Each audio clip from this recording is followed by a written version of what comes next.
نحمدہ ونصلی علی رسولہ الکریم، اما بعد، بسم اللہ الرحمن الرحیم۔ ایک اہم سوال کہ کیا انسان مرتے ہی جب قبر میں رکھا جاتا ہے تو اس کو اگر نیک ہو تو جنت میں ڈالا جاتا ہے یا قیامت کے بعد جنت میں ڈالا جائے گا؟ تو اس کے جواب سے پہلے ہم سورہ یاسین کے آیت نمبر 26 پڑھتے ہیں، جس سے ہمیں اس کا جواب جو ملے گا۔ اعوذ باللہ من الشیطان الرجیم، بسم اللہ الرحمن الرحیم۔ قیل ادخل الجنہ قال یا لیت قومی یعلمون بما غفر لی ربی وجعلنی من المکرمین۔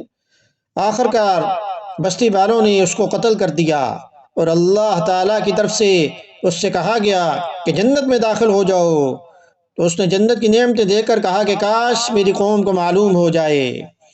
تو روایتوں سے یہ معلوم ہوتا ہے کہ ان کا نام حبیب نجار تھا۔ یہ پیشے کے لحاظ سے بڑھئی تھے اور ان رسولوں کی دعوت پہلے ہی قبول کر چکے تھے اور ایمان لا چکے تھے، جو شام کی بستی انطاکیہ کی طرف جو بھیجے گئے تھے، اور یہ شہر کے سرے پر کہیں تنہا رہ کر عبادت میں لگے رہتے تھے۔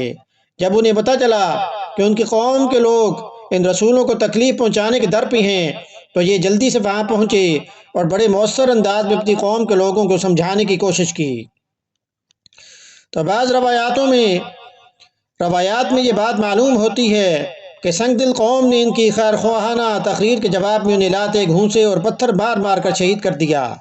جنت میں اصل داخلہ تو حشر نشر کے بعد ہوگا، البتہ نیک لوگوں کو اللہ تعالیٰ عالم برزخ میں، یعنی جو قبر کی زندگی ہے، عالم برزخ میں بھی جنت کی بعض نعمتیں عطا فرما دیتی ہیں۔ تو یہاں ان کو ایک طرف خوشخبری دی گئی کہ ان کا مقام جنت ہے، اور دوسری طرف جنت کی کچھ نعمتیں عالم برزخ ہی میں عطا فرما دی گئیں، جنہیں دیکھ کر انہوں نے پھر اپنی قوم کی خیر خواہی کی بات فرمائی کہ کاش انہیں یہ بات پتہ چل جائے کہ مجھے کن نعمتوں سے سرفراز فرمایا گیا، تو شاید ان کی بھی آنکھ کھل جائیں۔ تو یہاں ہمیں یہ بات پتہ چلی کہ مرنے کے بعد فوراً جنت یا دوزخ میں نہیں ڈالا جاتا، بلکہ عالم برزخ میں اگر بندہ نیک ہے تو اسے جنت کی نعمتیں اللہ پاک عطا فرماتے ہیں، ان کے اثرات یعنی محسوس ہونے لگتی ہیں، اور کفار یا نافرمان مسلمان جو ہیں انہیں عالم برزخ میں دوزخ کے عذاب کے اثرات جو ہے محسوس ہونے لگتے ہیں، وہاں پر انہیں قبر کا عذاب جو پہنچے گا۔ تو اللہ پاک ہمیں جو ہے جنت نصیب کریں، نیک اعمال کرنے کی توفیق عطا فرمائیں، جواب سننے کے بعد اسے شیئر بھی کریں تاکہ یہ آپ کے لیے صدقہ جاریہ بن جائے۔ وما علینا الا البلاغ المبین۔